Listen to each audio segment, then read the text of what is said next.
بسم الله الرحمن الرحيم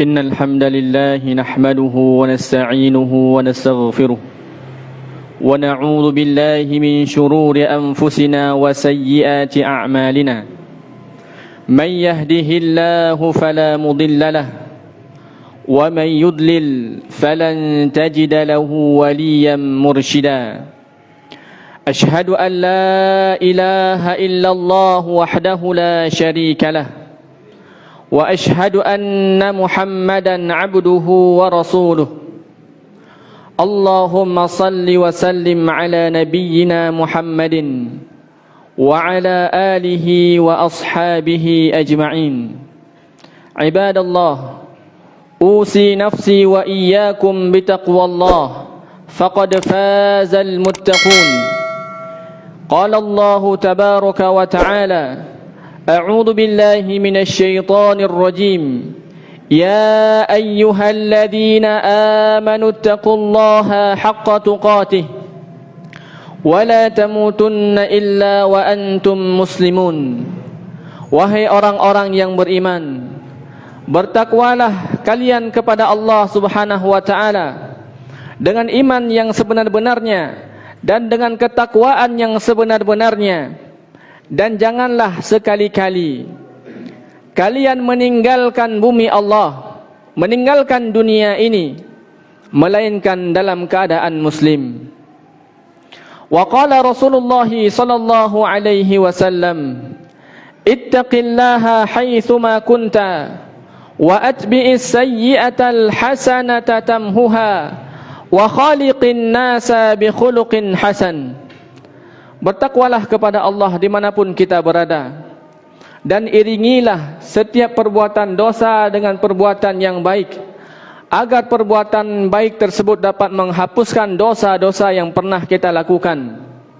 Dan pergaulilah manusia di muka bumi ini dengan akhlak yang baik. Kaum muslimin sidang jamaah Jumat yang dimuliakan oleh Allah Subhanahu wa taala,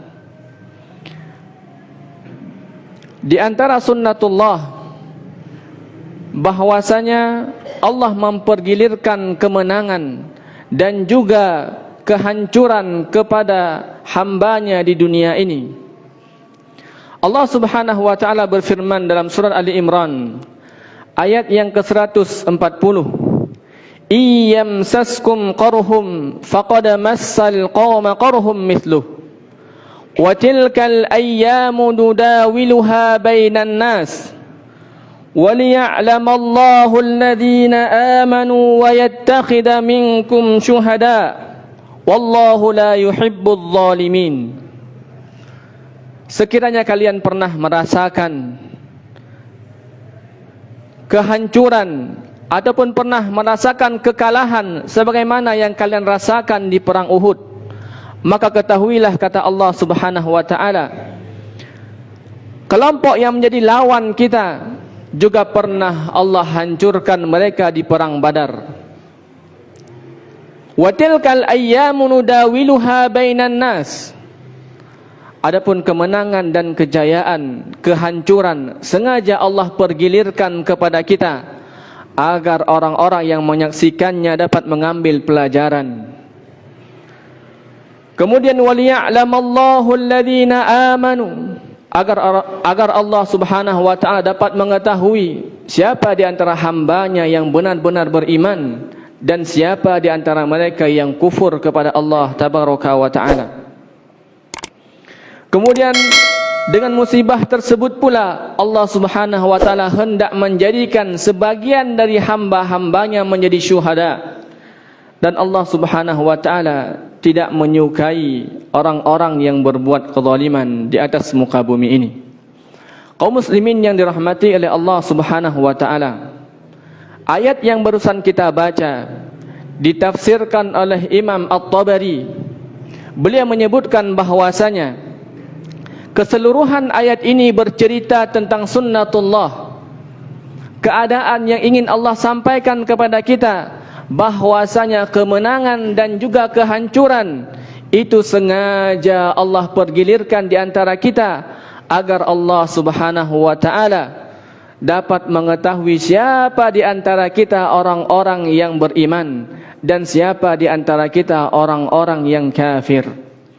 Kalau misalnya kita flashback ke belakang ketika berada di perang Badar, orang-orang yang mengikuti bersama Rasulullah sallallahu alaihi wasallam diberikan kemenangan, itu semua mereka peroleh atas pertolongan Allah Subhanahu wa taala, karena takdir, karena sunnatullah, karena ketetapan Allah Subhanahu wa taala kepada mereka. Begitu juga ketika kejadiannya di perang Uhud, kaum muslimin sempat menderita kekalahan. Kenapa semua ini bisa terjadi?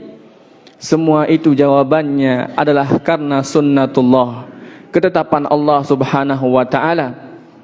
Agar kita-kita yang menyaksikan, yang mendengar kisah tersebut dapat mengambil pelajaran daripadanya. Sehingga ketika kita mengingat akan perang Badar, di sana kita akan dapat mengambil pelajaran betapa kokohnya perjuangan kaum muslimin dan tidak ada di antara mereka yang menyelisihi perintah dari Rasulullah sallallahu alaihi wasallam. Berbeda kasusnya ketika terjadi di perang Uhud. Di antara pelajarannya ada pasukan dari Rasulullah sallallahu alaihi wasallam yang dalam perjalanan saja awalnya mereka berangkat dari Madinah jumlahnya 1000 orang, kemudian 300 orang kembali ke Madinah yang dikatakan sebagai kelompok munafiqun. Kemudian 50 orang yang diperintahkan oleh Rasulullah sallallahu alaihi wasallam berada di atas bukit sebagai kelompok yang ditugaskan untuk memanah. Mereka menyelisihi perintah Rasulullah sallallahu alaihi wasallam. Inilah yang menjadi penyebab malapetaka sehingga pasukan Rasulullah sallallahu alaihi wasallam pada saat itu mendapatkan kehancuran ataupun merasakan kekalahan. Kaum muslimin yang dirahmati oleh Allah Subhanahu wa taala, kejadian yang sedang hangat-hangatnya yang menimpa saudara kita di Palestina. Begitu juga ketika kita melihat betapa banyak korban yang berjatuhan. Pertama sekali kita tanamkan pada diri kita, semua itu terjadi karena sunnatullah. Allah sengaja mempergilirkan itu semua agar Allah ingin melihat mana hamba-hambanya yang beriman dan mana hamba-hambanya yang kufur kepada Allah Subhanahu wa ta'ala. Dari perjuangan di Palestina itu, tentu kita pernah ingat ada seorang panglima perang yang bernama Salahuddin Al-Ayyubi. Beliau pernah meraih kemenangan di sana. Yang ingin kita ceritakan pada khutbah yang singkat ini adalah pelajaran dari perjuangan beliau hingga melahirkan ataupun membawa kepada kemenangan. Dalam khutbah yang singkat ini kita sampaikan yang pertama sekali yang menjadi kunci kemenangan Panglima Salahuddin Al-Ayyubi pada saat itu adalah bersatunya umat Islam. Kata kuncinya yang pertama, sebab kesuksesan yang pertama adalah bersatunya umat Islam pada saat itu. Dan Salahuddin Al-Ayyubi sebelum berperang melawan tentara salib, ia terlebih dahulu memberikan pembinaan, menyatukan kaum muslimin, melakukan lobby, melakukan negosiasi dengan negara-negara yang di sekitarnya. Maka sebelum ia menaklukkan Palestina, terlebih dahulu Salahuddin Al-Ayyubi menaklukkan Mesir, menaklukkan Suriah, menaklukkan Lebanon dan juga Yordania. Kemudian diakhiri dengan Irak, baru ditaklukkanlah Palestina. Ketika Salahuddin telah memiliki kekuatan yang besar, menyatunya umat Islam, maka di saat itulah muncul kekuatan yang besar. Karena sama-sama kita mengetahuinya, tentara salib pada saat itu jumlahnya sangat banyak. Maka bagaimana mungkin mereka bisa menandingi mereka dari segi jumlah kalau tidak diusahakan dengan jumlah pula. Dan juga orang-orang Islam meyakini akan adanya pertolongan daripada Allah Subhanahu wa ta'ala. Namun itu semua tidak akan bisa terjadi tanpa ada usaha dari kita kaum muslimin. Di antara usaha yang ditempuh oleh Salahuddin Al-Ayyubi pada saat itu adalah mengumpulkan pasukan, mengumpulkan kekuatan. Dan hal yang sama dicontoh oleh Salahuddin Al-Ayyubi ketika Rasulullah SAW membangun kekuatan dakwahnya. Baru pertama kali Rasulullah SAW hijrah ke kota Madinah, apa yang beliau lakukan? Beliau memperdamaikan antara Ansar, menyatukan antara Ansar dan Muhajirin. Kenapa itu beliau lakukan? Semata-mata agar umat Islam ini kokoh, mereka bersatu padu, tidak saling mencela dan tidak saling melemahkan. Kemudian Rasulullah SAW juga mendamaikan suku Aus dan Khazraj. Semua ini kenapa Rasulullah SAW melakukannya? Tentu semata-mata agar umat Islam menyatu. Begitu juga ketika Rasulullah SAW mendamaikan Abdurrahman bin Auf dengan Sa'ad bin Rabi'. Sa'ad bin Rabi' merupakan seorang pedagang yang kaya raya di Madinah. Begitu juga dengan Abdurrahman bin Auf, yang ia merupakan seorang saudagar kaya, ahli dagang yang berada di kota Madinah. Namun ketika dia hijrah ke kota Madinah, tidak sedikit pun harta yang dibawa oleh Abdurrahman bin Auf. Kemudian yang Rasulullah SAW lakukan adalah mempertemukan, mendamaikan, mempersaudarakan Abdurrahman bin Auf dengan Sa'ad bin Rabi', sehingga mereka bekerja sama untuk menguatkan ekonomi Islam, menguatkan perjuangan Islam dari sisi ekonomi. Kaum muslimin yang dirahmati oleh Allah Subhanahu wa taala, kunci kesuksesan yang pertama yang dilakukan oleh Salahuddin Al-Ayyubi adalah menyatukan kaum muslimin. Bersatunya kaum muslimin yang jumlahnya sangat banyak itu merupakan kekuatan yang besar. Namun mirisnya hari ini kaum muslimin banyak yang berpecah belah. Mereka tidak saling mendukung, hati mereka tidak menyatu. Itulah yang menyebabkan, yang menunda Allah Subhanahu wa taala menurunkan kepada mereka kemenangan. Syekh Shalih Al-Fauzan menyebutkan persatuan kaum muslimin itu dibangun di atas kalimat yang hak. Karena dahulunya Rasulullah SAW ketika berhasil menyatukan antara orang Arab dengan yang non-Arab, menyatukan antara budak dengan tuannya, menyatukan orang-orang yang kelas tinggi dengan kelas rendahan, semua itu bermula dari kalimat La ilaha illallah. Mestinya kita semua bisa bersatu di atas itu untuk menyongsong kekuatan kaum muslimin ke depannya. Apalagi kita sama-sama hidup di zaman fitnah, yang mana kita sangat membutuhkan kekuatan kaum muslimin.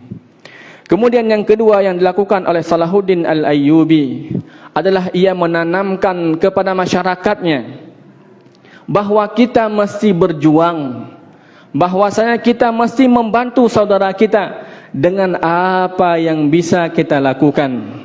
Dengan apa yang bisa kita lakukan.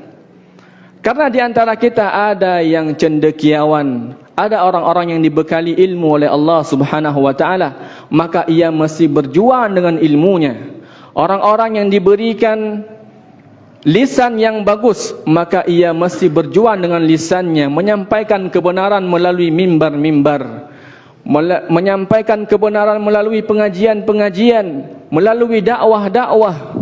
Dan ada juga di antara kita, saudara kita yang dibekali oleh Allah Subhanahu wa taala kemudahan rezeki, maka mestinya ia berjuang dengan rezekinya, dengan hartanya. Karena Allah Subhanahu wa taala berfirman dalam surat Al-Hujurat ayat yang ke-15, Innamal mu'minuna alladhina amanu billah Innamal mu'minuna alladhina amanu billahi wa rasulih thumma lam yartabu wajahadu bi amwalihim wa anfusihim fi sabilillah ulaika humus shadiqun. Sesungguhnya orang-orang yang mukmin, yang benar-benar mukmin adalah mereka yang beriman kepada Allah dan Rasulnya, dan dalam keimanan mereka tidak ada sedikit pun keraguan-raguan, dan mereka berjihad di jalan Allah Subhanahu wa taala dengan harta dan diri mereka. Mereka itulah orang-orang yang benar. Kaum muslimin yang dirahmati oleh Allah Subhanahu wa taala. Ayat ini ketika ditafsirkan oleh para ulama, bahwasanya orang-orang yang benar imannya, kata Allah, adalah mereka orang-orang yang hanya beriman kepada Allah dan juga beriman kepada Rasulullah, kemudian tidak ada keraguan-raguan dalam hatinya, dan mereka mau berjihad di jalan Allah Subhanahu wa taala dengan harta dan dirinya. Itu syaratnya. Oleh karenanya kaum muslimin, Rasulullah SAW dalam hadisnya menyebutkan orang-orang yang diakui keimanannya oleh Allah Subhanahu wa taala ada 3 kelompok. Yang pertama adalah orang-orang yang beriman kepada Allah, kemudian dia berjihad di jalan Allah dengan harta dan juga jiwanya. Ini kelompok yang pertama. Kemudian kelompok yang kedua adalah mereka yang hidup di muka bumi, kemudian dirinya, lisannya, badannya tidak sedikit pun memberikan mudarat kepada saudaranya dari harta dan jiwanya. Kemudian kelompok yang ketiga yang diakui oleh Allah Subhanahu wa taala sebagai orang-orang yang beriman adalah mereka-mereka yang benar-benar cinta kepada Allah Tabaraka wa taala. Mereka mau mempedulikan saudaranya. Mereka yang tidak menutup mata ketika saudaranya ditindas oleh musuh-musuh Allah. Kaum muslimin yang dirahmati oleh Allah Subhanahu wa taala, ayat tersebut kalau kita simak dengan baik, Allah biasanya ketika menyebutkan jihadu fi sabilillah, jihad yang pertama ketika Allah sebutkan dalam ayatnya adalah al-jihadu bil amwal, jihad dengan harta kita. Kata para ulama, di antara jihad yang paling sulit setelah jihad dengan diri kita sendiri adalah jihad dengan harta kita. Karena menurut para ulama, jihad dengan semangat, jihad dengan diri kita ini gampang. Tetapi jihad dengan harta itu jauh lebih berat. Makanya para ulama mengatakan, yang disebutkan pertama menunjukkan itu lebih penting untuk dilaksanakan. Maka kaum muslimin yang dirahmati oleh Allah Subhanahu wa taala, dalam kondisi yang seperti ini, mari sama-sama kita mengambil peran, melihat saudara-saudara kita yang tertindas, melihat tetangga-tetangga kita, saudara-saudara kita yang dekat maupun yang jauh, apa yang bisa kita berikan andil kepada Islam ini. Tentu setiap orang memiliki keahlian yang berbeda-beda.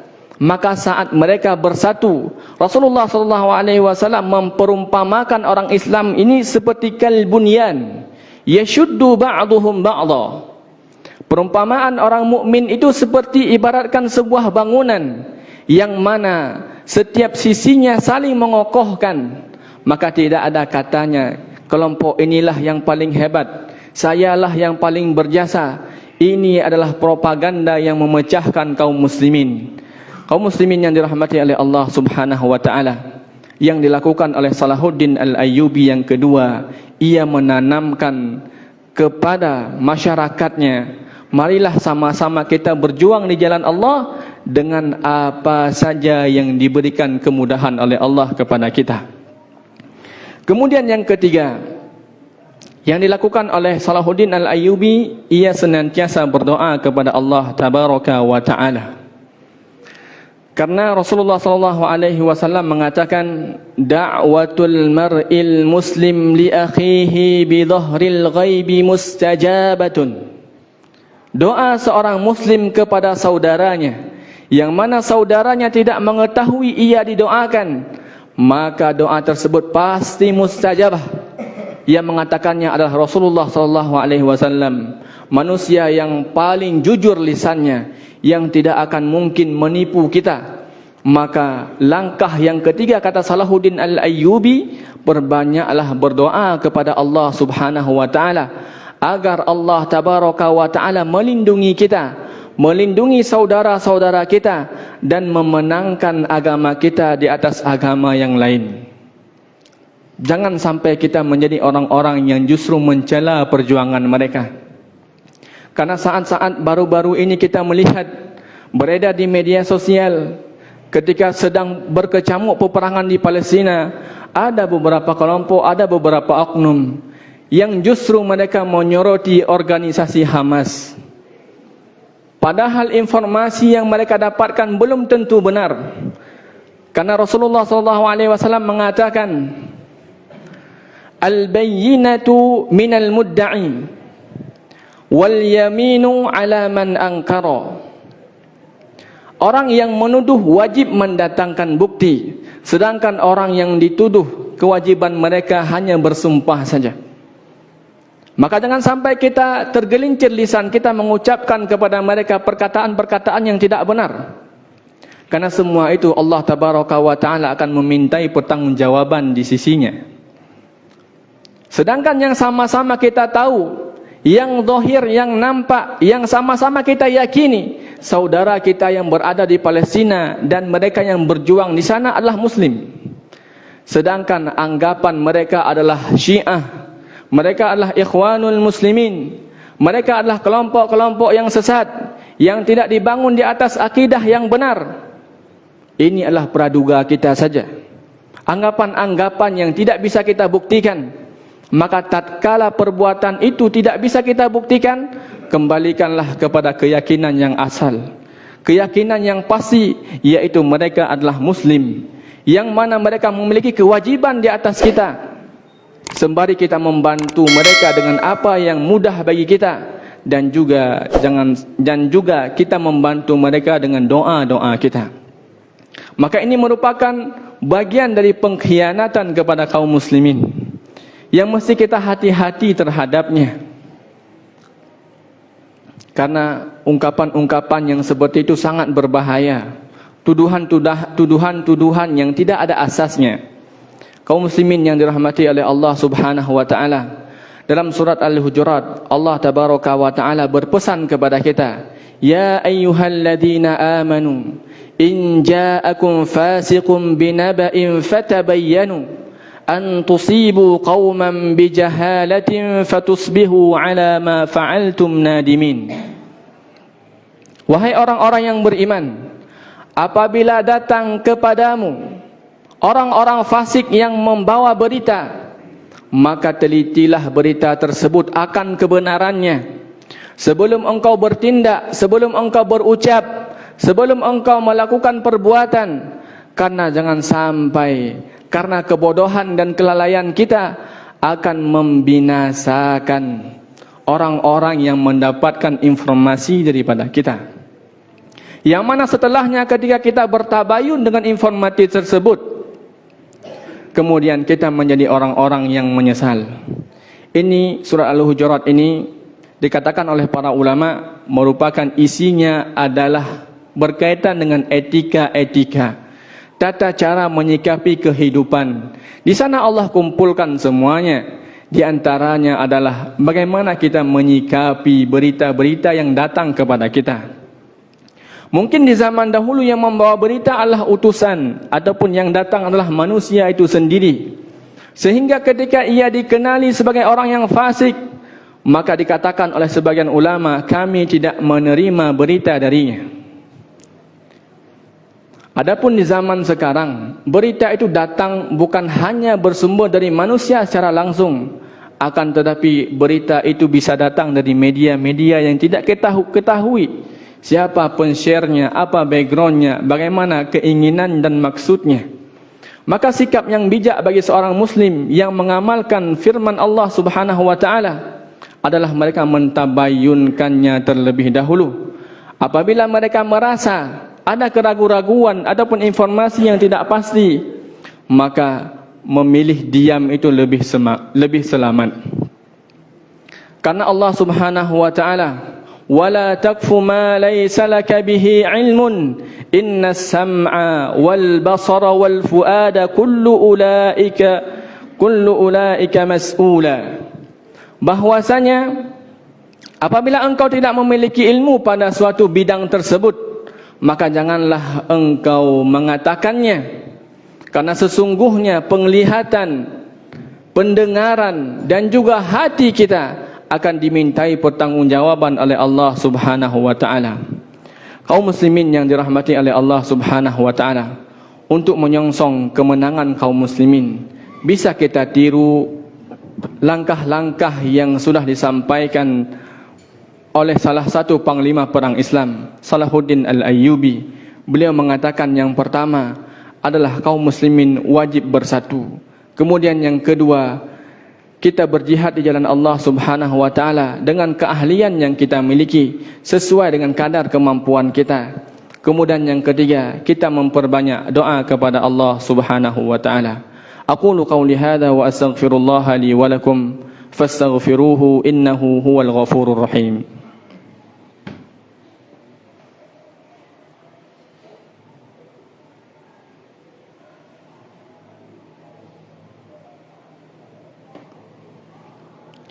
Alhamdulillah alladhi hadana lihada wa ma kunna linahtadiya laula an hadana Allah. Ashhadu an la ilaha illallah wahdahu la syarika lah wa ashhadu anna Muhammadan abduhu wa rasuluh. Allahumma salli ala Muhammad wa ala ali Muhammad kama sallaita ala Ibrahim wa ala ali Ibrahim fil alamin innaka Hamidum Majid. Ibadallah, أوصي نفسي وإياكم بتقوى الله فقد فاز المتقون. يقول تبارك وتعالى: يا أيها الذين آمنوا اتقوا الله حق تقاته ولا تموتن إلا وأنتم مسلمون. إن الله وملائكته يصلون على النبي يا أيها الذين آمنوا صلوا عليه وسلموا تسليما. اللهم اغفر للمسلمين والمسلمات والمؤمنين والمؤمنات الأحياء منهم والأموات واتبع بيننا وبينهم بالخيرات. اللهم آت نفوسنا تقواها وزكها أنت خير من زكاها أنت وليها ومولاها. اللهم ارفع عنا البلاء والوباء والبرد ما ظهر منها وما بطن. اللهم انصر إخواننا المجاهدين في كل مكان. اللهم انصر إخواننا المستضعفين في كل مكان. اللهم أرنا الحق حقا وارزقنا اتباعه وأرنا باطل باطلا وارزقنا اتباعه. ربنا آتنا في الدنيا حسنة وفي الآخرة حسنة وقنا عذاب النار. إن الله يأمر بالعدل والإحسان وإيتاء ذي القربى وينهى عن الفحشاء والمنكر والبغي يعظكم لعلكم تذكرون. فاذكروا الله العظيم يذكركم ولذكر الله أكبر والله يعلم ما تصنعون. وأقيم الصلاة. شكرا يا ربي شكرا هديت قلبي شكرا